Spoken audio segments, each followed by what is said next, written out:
આર્થિક મોરચેથી રાહતના સમાચાર. એપ્રિલની તુલનાએ મેમાં મોંઘવારીના દરમાં ઘટાડો. ઔદ્યોગિક ઉત્પાદનમાં પણ 5%નો વધારો.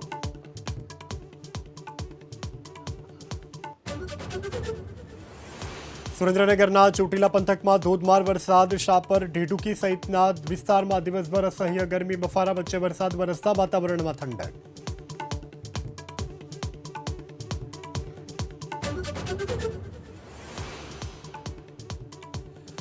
આચારસંહિતા દૂર થતાં જ ફરી શરૂ થયો બઢતી બદલીનો દોર. સચિવાલયના 19 સેક્શન અધિકારીની બદલી. 37 નાયબ સેક્શન અધિકારીને સેક્શન અધિકારીની બઢતી.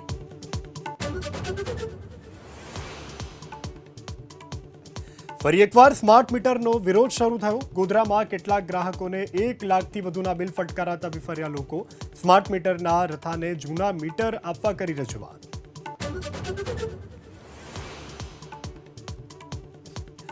20 જૂને એસઆઈટી સરકારને સોંપશે. રાજકોટ અગ્નિકાંડનો અહેવાલ. પ્રવક્તા મંત્રીએ કહ્યું કે ચૂંટાયેલા પ્રતિનિધિ સંડોવણી હશે તો પણ પગલાં ભરાશે.